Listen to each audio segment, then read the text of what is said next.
السلام عليكم، السلام عليكم خوتي خواتاتي الزوينين، كيف دايرين؟ لاباس عليكم؟ بخير؟ صحيحتكم مزيان؟ احوالكم مزيانه؟ نهار جديد، روتين جديد، وبديتو معاكم بالفرحه، ونتمنىكم حتى نتوما تفرحوا معايا خوتي العزاز. هاد النهار غادي يكون زوين باذن الله، زوين. المهم انا عاجبني، ونتمنىكم نتوما تشاركوني الفرحه ديالي، وغنشارك معكم هاد النهار بداك الشيء اللي قسم الله. مهم انتم عرفتوا، قلت لكم البارح هاد النهار شنو فيه. هاد النهار جايه عندي الوالده، عرفتوا ما قاداني فرحه والله العظيم اخوتي العزاز، ما قاداني فرحه. يا ربي دومها نعمه، ولا لا تحرم منها شي واحد، لا تحرم منها شي بنت ولا شي ولد كيجيو عنده والديه. المهم صلي وبعد على نبينا، عاد ندوزو نتحدثوا. اللهم صل وسلم وبارك على سيدنا وحبيبنا محمد وعلى اله واصحابه اجمعين. هاد الروتين ديال هاد النهار جايه عندي الوالده، عرفتي فرحانه فرحانه فرحانه، ما قاداني فرحه والله العظيم. يعني اش نقول لكم، يعني بالنسبه للبنات القدامين معايا راه عارفين شنو كاين، عارفين المحنه اللي دازت منا الوالده والمرض ديالها. يعني في واحد اللحظه الشيطان كيلعب لك في خاطرك وفي بالك، تقول محال واش باقا تمشي عند امي، بالخصوص عندها يعني دارت عمليه على ظهرها والصعيبه، ودارت عمليه على فخذها. يعني كنقول وانا ساكنه عندي الدروج، كنقول محال واش باقا تقدر تمشي عندي، محال واش باقا طلع يعني في خاطري. وفي نفس الوقت كنقول غتصح وغتمشي عندي باذن الله، غترجع عندي للدار وغتمشي عندي وغنخرجها، وكاع داكشي اللي كنتمناه غنديروا ليها وحق الله.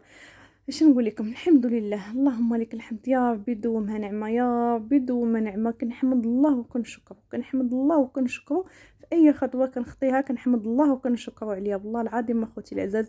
الحمد لله. لا عنده والديه يتهلا فيهم، يتهلا فيهم، اللي عنده والديه يتهلا فيهم ويديرهم في عيني. الوالدين حتى حاجه ما كتعوضهم، حتى حاجه ما كتجي بلاصتهم.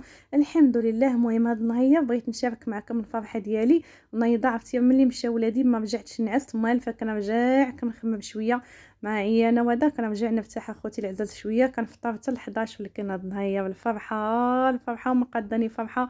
نقيت الدار، داك الصالون كما شفتوا راني ما فرشتوش، ما قدرتش نفرشو. ونهار الحد يعني عاد خملناه وعاد نقيناه وصافي. هذوك المانط ما تخشاوش بلاصتهم، ندير لي منها هي اخر. المهم كلشي نقي، هذه هي اهم حاجه، كلشي نقي، كلشي محكوك، كلشي مصبن. دوزت عليه واحد الشطيطيبه، دوزت على داك المراح، فرشتو صافي. وهذا بغيت نطلق شويه البخور باش هكا الدار شويه تنقى، تشم فيها رويحه زوينه، ريحه العود اخوتي العزاز، ريحه العود زوينه بصراحه. انا كنطلقوا نهار الجمعه وكنطلقوا لك كتجي عندي شحال عزيز كوجهكم. شوفوا هذا البخور، هذا بيت المسلم، سميتو بيت المسلم، كانت عاطيه ليا صاحبتي، راه كتمشاركه معكم الصراحه زوين، كنحماق على ريحته. هذا هاد السوينيه بصراحه جامعه فيها داكشي ديال البخور، داكشي ديال العود. ايوا نتريحوا بعد، حنا الاولين عندنا ندوزو نريحوا الدار. والله الا ملي كتكون نقاوه ريحه العود كترجع للدار، ما نكذبش عليكم، كترجع واحد الريحه ديالها. يعني انا كنهضر لكم انا شخصيا، يعني كنرتاح ملي كتكون الدار نقيه مصيقه وكنطلق ريحه العود. يعني كتكون الله على واحد الراحه نفسيه ما نعاودش لكم عليها. وانتم عارفين الواحد كيكون مريض، يعني كيكون مريض كيبغي الدار تكون نقيه، تكون معطره، تكون يعني حتى النفسيه كترتاح. وانا الهدف من هذه المجيه ديال الميمه بغيتها تجي باش تريح النفسيه ديالها وتصح باذن الله.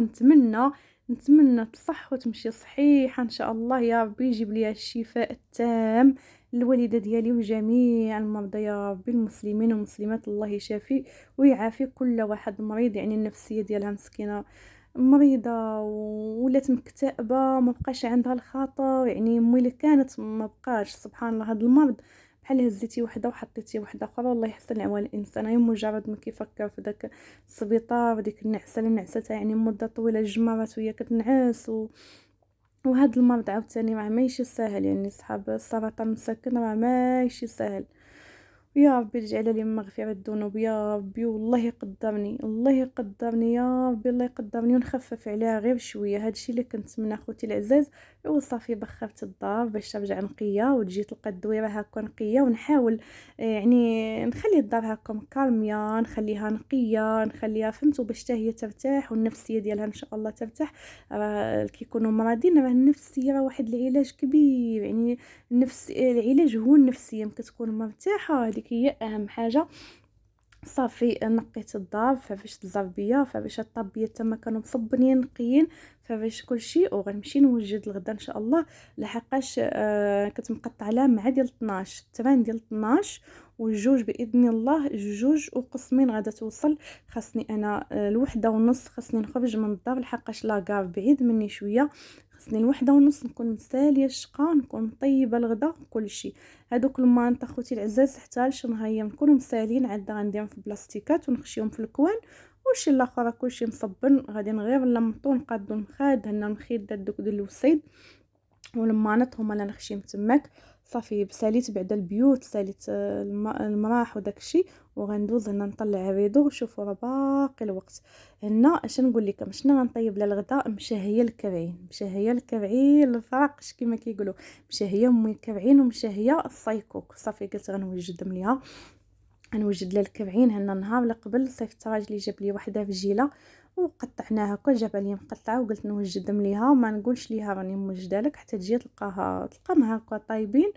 هي شحال وهي دايره ريجيم واخا الطبيب الصراحه الطبيب اللي دار لها العمليه الاولى ولا الطبيبه ديال 40 ديال السرطان يعني سولتها شنو الريجيم اللي ندير ليها شنو ندير لها قالت لي ما تحرموها من حتى حاجه عطيوها تاكل كل شيء ولكن انا درت لها ريجيم غير من هكاك يعني اللحم السكر المعلبات حاولت نبعدو من هذا الشيء في الماكله وكنطيبوا لها بحال بالزيت البلديه بحال يعني كاع داكشي المدير راه باين. ايوا صافي قلت ما فيها باس هكا بنادم مره يخرج على داك الريجيم يعني مره انا صحه امي عندي هي اهم حاجه اهم نقطه هي الصحه ديال الوالده. يعني ما نديرش لها شي حاجه تضرها ولكن مره بنادم يرفع الاخر المعنويات ديالو ويدير له شي حاجه عزيزه عليه. هنا صافي درت البصله ودرت فوق الكرعين وخليتهم واحد ربع ساعه حتى هبطت ديك البصله. وغندوز ندير العطريه عندي الخرقوم وسكينجبير البزار الملحه عندي المرزيه ديال اللحم فيها واحد المعلقه صغيره عندي قزبر يابس مطحون عندي واحد 4 ديال الريوس ديال الثومه غير برجتهم ودرتهم هكا. عندي واحد 3 ديال العظومه ديال التمر خفتهم لما يطيبوش ليا غندير معاهم العظومه التمر حتى الاخر نحيدهم. عندي جوج عويضات صغار ديال القرفه وعندي واحد الباديانه هذيك الباديانه كتجي المذاق ديالها زوين مع القرفه. وهاد الكرعين غندير فيهم حتى الزبيب غنديرهم بالحمص والزبيب يعني مخلط بين ملوحه وحلاوه يعني حلاوه بين ملوحه وحلاوه يعني ماشي حلوين غير هذاك سميتو غير هذاك نسيت عليه غندير الزبيب في الاخر صافي. درت العطريه درت قبيطه ديال ربيع هكا معقوده ما قطعتهاش الحمد لله. وغندير واحد نص كاس ديال المطيب كما شفتوا ديال المطيب صافي وغنقلي كلشي وغادا نمرق عليهم يعني داكشي اللي غادي يكفيني في الطياب ديالهم. انا كنحماق الكرعين يطيبوا حتى يذوبوا يعني يكونوا دايبين غير كتمسيها كتقطع بوحدها قولي كتقربي ليها كتقطع بلا ما تمسيها. وفي الاخر زدت واحد شويه ديال التحميره يعني قلت الخرقوم جاتني غير صفرة زدت شويه ديال التحميره صافي اخوتي العزاز. بعد ما يطيبوا نص طيبه داك الساعه نحل عليهم ونزيد الحمص ونسد وحتى يطيبوا يبقاو لي غير من يشوفوا شويه عاد غنلوح الزبيب راني خاويه عليه الماء سخون راه هو تقريبا رطاب. صافي سديت عليهم خليتهم يطيبوا غندوز نعجن. ولا لا حداقيت غندوز نعجن كما يقول راجلي قال لي كون صاحبك غادا تعجني الخبز كون جبت لك امك شحال هذا باش بديت تعجني لينا الخبز. ولي لا الا ما كنعجنش والله الا كنعكز على العجينه وحق الله كنعجن مسمان شي حاجه ولكن الخبز ما كنعجنش بزاف. درت شويه ديال الفورص مع داك الطحين ديال الزرع درت معاه واحد المعلقه كبيره ديال الزنجلان ومعلقه زريعه الكتان والخميره ها هي اللي خلطت معكم البارح هي طلعات تبارك الله. صافي النص ديالها خويته غنعجن به والنص اللي بقى زدت عليه عاوتاني صافي حيد دوك العظيمات ديال التمر ودرت الخميره الروميه من طبيعه الحال وغندير الخبيزات يتعجنوا. هنا ما نسيت الزيت البلديه بغيت ندير واحد 2 معالق ولكن حتى الاخر من نبغي نقرصهم عاد نديرهم الصراحه كيجيو زوينين هكا الخبيزات هكا بالزرابع. هما راه الزرابع اللي خاصهم يتكالوا يوميا هي زريعه الكتان وزنجلان. صافي درت لنا واحد حسب واحد معلقه كبيره ديال الزيت البلديه هنا ما خليتها حتى خمرات عند درت لهم زيت البلديه عاوتاني دلكتها كما نشوفوا حتى ولات العجينه كتلصق عندي واحد شويه. صافي غنقرص الخبيزات ومن هنا لقدام باذن الله غنبقى دائما نعجن ان شاء الله. في الصراحه الخبز ديال الدار راه ما بحالو حتى شي حاجة والله العظيم. واخا كيكون الخبز ديال الزنقة مقرص بالزراع ولا طيب في فرانة العواد، ولكن ما كيكونش يعني ديال الزراع 100%، وهذا ما كيكونش زوين. ما كاين ما احسن من شي حاجة ديال الدار. غير هي هنا كنقرص لكم يعني اليوم كنمونطي لكم، وعماد راه ما بغاش ياكل ليا الخبز ديال الدار، قال لك فيه هذاك الحبوب. كيبدا ياكلو كيقول لي شنو ما هاد البذور شنو ما هاد الحبوب، ما بغاش ليا ديك الزريعه الكتان. صافي قلت معليش ماشي مشكل. والله يا بغيتي نجيب واحد الصخره غادي نجي، واحد الصخره خفيفه نكون حانت نجيبها ونرجع.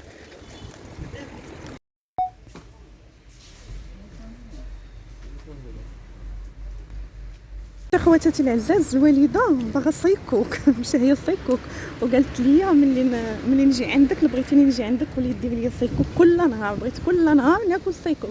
ايوا دابا راني وصيت ليها على البن، ودابا راني وصيت ليها على البن ومشيت للحانوت اللي حدايا باش نشوف الطحين ديال الذره، ولكن ما لقيتوش، ما لقيتش الطحين ديال الذره. غنمشي كاين واحد الحانوت واحد الهريكي لتحت ونشوف على الله نلقى ليها الطحين ديال الذره. قلت نفوروا ليها باش ان شاء الله ملي تجي من ورا الغدا ندير لها صيكوك، نفاجئها ندير لها صيكوك كتحماق على صيكوك.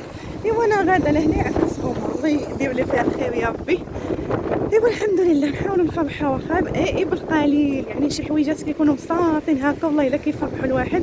يا ربي يا ربي نلقى عنده الطحين ديال الدار، يا ربي يا حبيبي نلقى عنده الطحين ديال الدار، يا ربي فيا ما مشيت لعنده ونلقى ما كاينش عنده، نعاود عاوتاني نمشي. وانا غاده الله يصور. واخيرا لقيته، ها هو لقيته، جبت واحد نص كيلو الحمد لله. اللهم لك الحمد، يعني لا طلب الانسان الله والله عمر سيدي ربي ما يخيبه. الحمد لله الحمد لله. انا بغيت باش نفرح الوالده وطلبت، قلت يا سيدي ربي لهنا تعكس امور يكون، ولقيته جبت واحد نص كيلو. كنت ماشيه نجيب كيلو ساعه، هضرت مع اختي في الطريق قالت لي ويلي عرفتي كيلو شحال يخرج لك، ديري غير نص كيلو راه كافي، ملي تقادا جيبي عاوتاني نص كيلو. ايوا هذاك الشيء اللي غندير. يلا انا ماشيه للدار ونكمل معكم ان شاء الله. ايوا الحمد لله ولله الحمد، ملي لقيت الطحين ديال الدار ربي ما خيبنيش. الحمد لله. كاين حدانا من رانا واحد الهري، ولكن عجزت في الصراحه، عجزت باش نمشي عنده. صافي هنا البنات راه طابوا تقريبا، خاصهم غير ينشفوا. زدت عليهم داك شويه ديال الزبيب وغنردهم باش ينشفوا شويه، غنردهم يطيبوا. هنا الخبز خمر، ملي رجعت من الزنقه راه لقيتو خمر، غندوز نطيبو نديرو يطيب قدامي. عاد نفور هذيك الذره، يعني الصيكوك ديال الذره هي بغات الصيكوك، ولكن ديال الذره ما عندهاش مع ديال البلبوله بزاف الصراحه، غنغربلها. هنا الذره البنات كاين اللي كيبدا كيفورها كتحربلو، يعني تانا موالفه كتحربل كيولوا فيها الكويرات. انا غربلتها تكون فيها شي حاجه، درت شويه ديال الزيت البلديه والماء.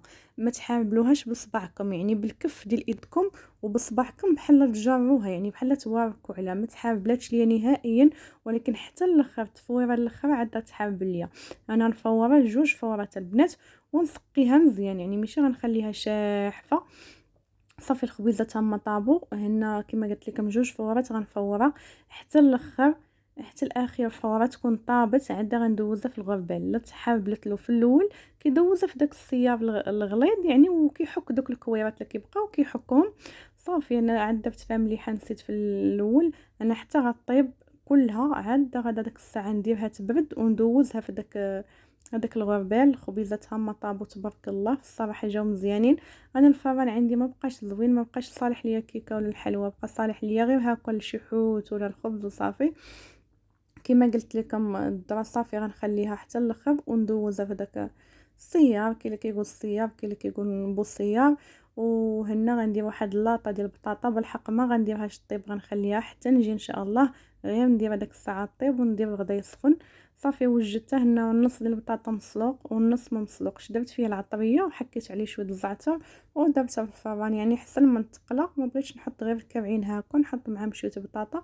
صافي هنا فارت لي الذره ودزت كامله دوزتها كما كتشوفوا في هذا بوصياب. كاين اللي كيقول بوصياب، حنا كنقولوا الصياب. دوزناها صافي اخوتي العزاز وغنخليها تتبرد نشوفوا كيفاش كتجي. طابت مزيان، عرفتي طابت ولات شحمه كما كنقولوا طابت. صافي غنخليها هكا في القصريه تبرد. واللاطه ديال البطاطا راه هي واجده. الخبز حتى هو طاب، الغدا حتى هو راه طاب. هنا البنات انا كنعمر في هاد القرعه ديال الماء، والظهر هنا كيأذن. صافي هنا قريبه نخرج، راني عرقت غنمشي نغسل ونحيد حوايجي نبدلهم. صافي ونمشي نخرج. هذيك الخابيه من شحال كيما شفتوا من شحال ما حطيت فيها الماء، غسلتها درت فيها واحد القرعه بارده خويتها فيها وعمرت عليها من روبيني، وغنحطها هكا باش نبقى نحطها فوق الطابله باش مي تبقى اي وقيته بغات تشرب. ودابا غنمشي نخرج وانتم معايا. سيدي العزاز احنا غاديين الحمد لله. المهم ساليت الشقه اللهم لك الحمد. دابا بقى القسمين واش نقول لك، نتمنى نوصل في الوقت، غنوصل في الوقت ان شاء الله، غنوصل في الوقت. اللهم لك الحمد. فرحانه الحمد لله. اللهم لك الحمد. الحمد لله كنحمد الله وكنشكره. ملي ولات شويه وجات عندي اللهم لك الحمد كنت كنهضر وكنت كنضحك وبقات فيها هكا الضحك داكشي علاش ما قاداش نحبسها. دابا الحمد لله ملي كيكون اصلا واحد فرحان ما كيقدرش يحبس الضحكه. المهم جيه الحمد لله، ما كاينش الطريق بزاف يعني ما عياتش بزاف اللهم لك الحمد. ان شاء الله باش نوصل ونجيبها نكمل معكم النهايه. نتمنىكم تبقاو معايا ان شاء الله حتى الاخر الفيديو هكا. اللي كنتم مازال كتشوفوني حتى لدابا ما تنساونيش بلايك. شكرا لكم بزاف على المتابعه اللي بقيتوا معايا حتى لدابا. وها نتوما معايا حنا غاديين يلا تقريبا ضربنا هكا النص ديال الطريق. دابا الوحده و50 هي. مهم حتى لجوج وقسمين عاد توصل. جوج قسمين عاد كيوقف وعند الناس كيبداو يهبطوا. هذا المهم قلت لها ما تحركيش من بلاصتك، واخا يوقف بقى جالسه في بلاصتك حتى ندخل عندك ان شاء الله. كنتمنى ما لقيت حتى شي مشكل ويخليوني انا ندخل عندها خارجه. وانتم معايا خواتي العزاز. وصلت انا وياه قد انا والبوراق قد انا وصلت مع 5 دقائق. المهم نتمنى يخليوني ندخل عندها الداخل باش نخرجها. قلت لها اصلا ما تخرجيش حتى يخرج كلشي.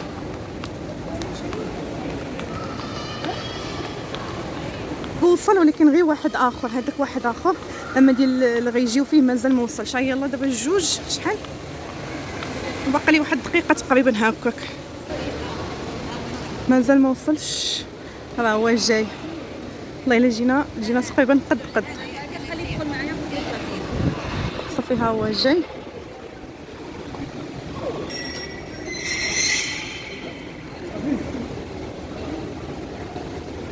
واخيرا خلاني نمشي. صافي خلاني السيد نمشي، ولكن قال لي راه كاين الكاروسه يعني راه كيهبطوا الناس غادي ولكن قلت له السيده ما عندها الكاروسه ديالها. قال لي صافي عندها الكاروسه ديالها بغيت نمشي. بديت ندخل معاه في التفاصيل وكيضربني ظهري وهذا صافي قلت ملي خلاني نمشي انا عارفه العربه ديالها رقم 5. صافي ماشي مشكل غنمشي انا ونطلب شي واحد يصوت معايا. ما الناس بداو جايين هابطين. صافي اخوتي العزاز غنمشي عندها غتفاجئ مسكينه.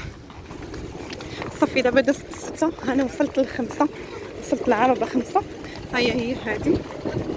ما عارف واش تكون الوالده هنا تكون كتشوفني ولا لا. صافي ها هي العربه 5. ها الكرسي ديالها بسم الله. حبيباتي لقيت امي مسكينه مصبرات شعرتي مع وقف معها هابطين الناس. صافي وقفات باش تهبط. تلقيت انا وياها في الباب نيشان الحمد لله ولله الحمد.